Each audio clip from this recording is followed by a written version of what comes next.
Harish uncle को आर्य बचपन से ही जानता था।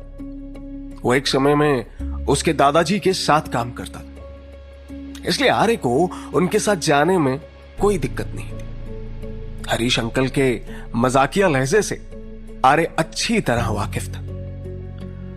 वो पहले उसके जोक्स को एंजॉय भी करता था, लेकिन आज उसके मन में सवालों का इतना ज्यादा शोर था कि वो बाहर की कोई आवाज सुन नहीं पा रहा था। हरीश बीच बीच में आर्य से कुछ सवाल भी कर रहा था, लेकिन आर्य अपने ही ख्यालों में खोया हुआ था और गाड़ी की खिड़की से भोपाल को देखने और समझने की कोशिश कर रहा था। ये कौन सी जगह है और मुझे इतनी जानी पहचानी सी क्यों लग रही है? एक दौड़ भाग वाले मार्केट प्लेस को देखते हुए आर्य ने हरीश अंकल से सवाल किया। अरे ये तो भोपाल का मेन मार्केट एरिया है, इसको लोग भोपाल हाट कहते हैं। तुम्हें यहां हर तरीके के लोग और हर तरीके का सामान मिल जाएगा। हरीश ने आर्य को उस मार्केट के बारे में जानकारी देते हुए कहा। ऐसी ही बातों बातों में हरीश का घर आ गया। आर्य कुछ दिनों के लिए वहीं रहने वाला था और फिर कॉलेज में एडमिशन होने के बाद वो हॉस्टल में शिफ्ट होने वाला था। आर्य के दादा ने उसकी जिम्मेदारी हरीश को सौंपी थी और उससे कहा था कि जब तक आर्य इस जगह पर कंफर्टेबल ना हो जाए तब तक उसे ही उसका ध्यान रखना है। हरीश ने भी इस बात का पूरा ध्यान रखा कि उनके घर में रहते हुए आर्य को किसी बात की कोई कमी महसूस ना हो। आर्य अब धीरे धीरे शहर में एडजस्ट होने की कोशिश करने लगा और ऐसे करते करते 2 महीने बीत गए। हरीश और उसके परिवार के साथ उसका रिश्ता भी गहरा हो गया था। आर्य के कॉलेज में उसका एडमिशन हो गया और कुछ ही दिनों में वो कॉलेज के हॉस्टल में शिफ्ट होने वाला था, लेकिन तब तक उसने धीरे धीरे वहीं से कॉलेज जाना शुरू कर दिया था।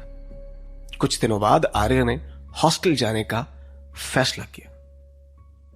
आर्य देखो बेटा, मुझे अच्छा तो नहीं लग रहा कि तुम यहां से जाओ, लेकिन मैं चाहता हूं कि तुम अपने दोस्तों के साथ घुलो मिलो और अपनी जिंदगी को एंजॉय करो। और फिर तुम्हारे हरीश अंकल तो यही हैं, बीच बीच में मुझसे मिलने आते रहना।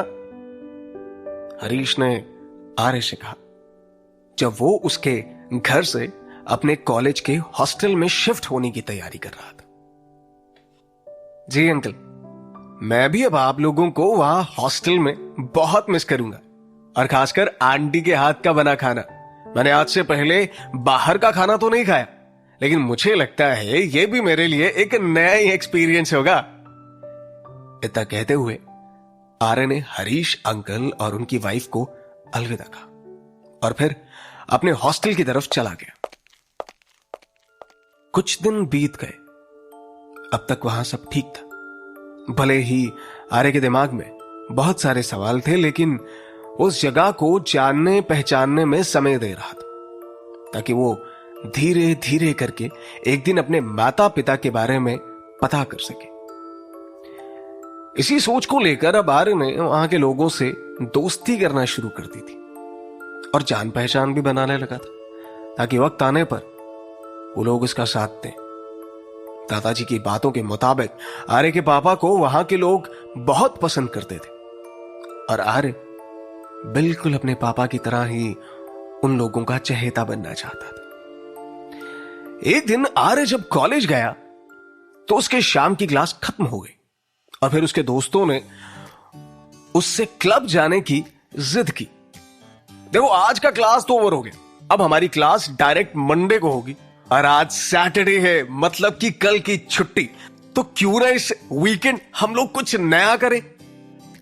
आर्य के दोस्त सुमित ने वीकेंड का प्लान बनाते हुए कहा।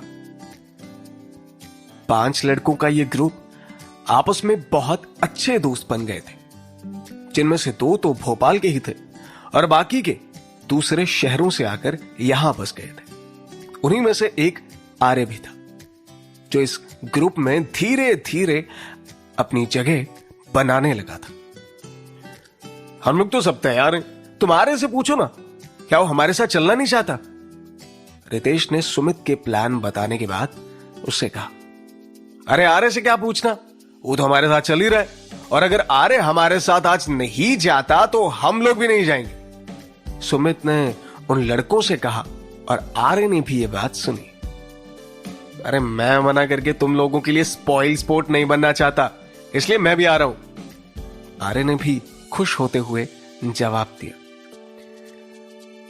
आर्य को हॉस्टल में आए कुछ ही दिन हुए थे और वह बहुत बोर भी हो रहा था, क्योंकि वो आज तक उस छोटे से कस्बे से बाहर नहीं निकला था। इसलिए उसका मन भी था कि वो वहां के क्लब और नाइट लाइफ को देखे। इसलिए उसने भी अपने दोस्तों को मना नहीं किया, बल्कि साथ जाने के लिए हामी भर दी। सारे लड़के तैयार होकर क्लब पहुंचे और वहां जाकर उन लोगों ने पहली बार बियर पीने का मन बनाया। उन लड़कों को तो नहीं पता था, लेकिन आर्य जिंदगी में पहली बार बियर पीने वाला था। 5 बियर प्लीज, सुमित ने बार काउंटर पर जाकर कहा और अपने हाथ में 5 बोतल बियर लेकर अपनी टेबल पर आ गए। देखते ही देखते चारों लड़कों ने बियर पीना शुरू कर दिया था, लेकिन आर्य अपनी किसी सोच में डूबा हुआ था। अरे आर्य, इतना मत सोचो, अब तो हम कॉलेज में आ गए हैं और 18 साल के भी हो चुके हैं, अब तो बियर बिना बनता है ना। सुमित ने आर्य को मोटिवेट करते हुए कहा। अपने दोस्तों की बात मानकर आर्य ने भी बियर पीना शुरू कर दिया और फिर क्लब में एंजॉय करने लगा। तभी अचानक वहां पर लड़कों का एक ग्रुप आया जो बिल्कुल नशे में और अपने रुतबे में चूर लग रहा था। उन लड़कों को देखकर सुमित ने कहा, उन लोगों को देख रहे हो, सारे शहर के अमीर लड़के हैं, काश हमारा भी रुतबा उनके जैसा ही होता। सुमित की बात सुनकर आर्य उन लड़कों को ध्यान से देखने लगा। बातों ही बातों में पता लगा कि उनमें से एक लड़का भोपाल शहर के बहुत बड़े जमींदार का बेटा है, जिसका नाम रुद्र रंधावा बताया जा रहा था। पता नहीं क्यों आर्य को रंधावा नाम सुनकर कुछ तो याद आया। शायद उसने हरीश अंकल के घर में उन लोगों का नाम सुना था। धीरे धीरे ऐसे ही कभी 1 महीने में 1 बार या 2 बार आर्य के दोस्त और वो उसी क्लब में आने जाने लगे और उनकी वहां अच्छी जान पहचान हो गई। एक दिन सुमित और आर्य का पंगा क्लब में ही किसी लड़के से हो गया। वो लोग आपस में ही लड़ने लगे। तभी वहां पर फिर से उन्हीं लड़कों का ग्रुप आया और उनकी लड़ाई में रंधावा परिवार से उस जमींदार के बेटे रुद्र ने आर्य का साथ दिया। असल में जिन लड़कों से आर्य और उसके ग्रुप की लड़ाई हुई थी, उन परिवार के लड़कों से रंधावा परिवार का भी आपस का कुछ पंगा था। इसी बात का फायदा उठाते हुए रुद्र ने उन लड़कों को बहुत पीटा और आर्य की मदद की। उन लोगों की लड़ाई उनसे क्यों हुई? उन लड़कों को मारकर क्लब से भगाने के बाद रुद्र ने आर्य से सवाल किया। वो बात कुछ खास नहीं थी, वो लड़के बेकार में आकर हमसे उलझने लगे। हमने उन्हें समझाने की भी काफी कोशिश की, लेकिन उन्होंने हमारी एक ना सुनी और फिर हमारे दोस्त पर हाथ उठा दिया, इसलिए हमारी उनसे लड़ाई हो गई। आर्य ने रुद्र की बात का जवाब देते हुए कहा। रुद्र और उसका ग्रुप आर्य से उम्र में बड़े थे और वो भी उसी कॉलेज के स्टूडेंट रह चुके थे, इसलिए बातों ही बातों में आर्य और रुद्र के ग्रुप की जान पहचान का सिलसिला शुरू हो गया।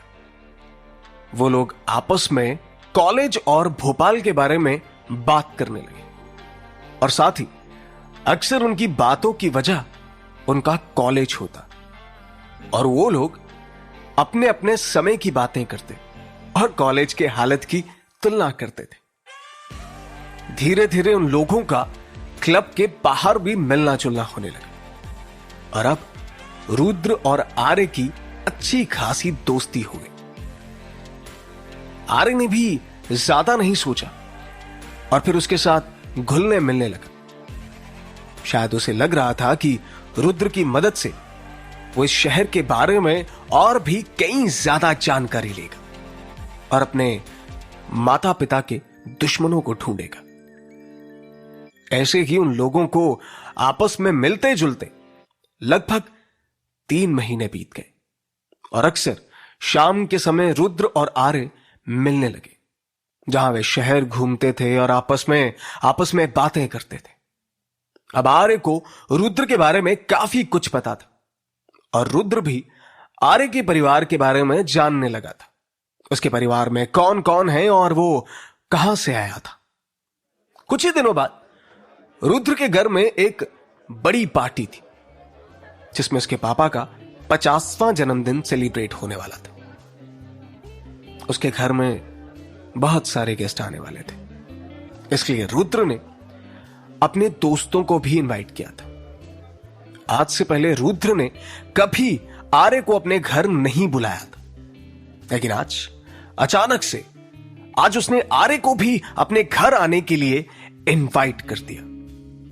सुनो, कुछ दिन मैं बिजी हूं, पापा के बर्थडे सरप्राइज की तैयारी करनी है, तो मैं तुम लोगों से नहीं मिल पाऊंगा, लेकिन तुम लोग सीधा परसों शाम को मेरे घर पर मिलना।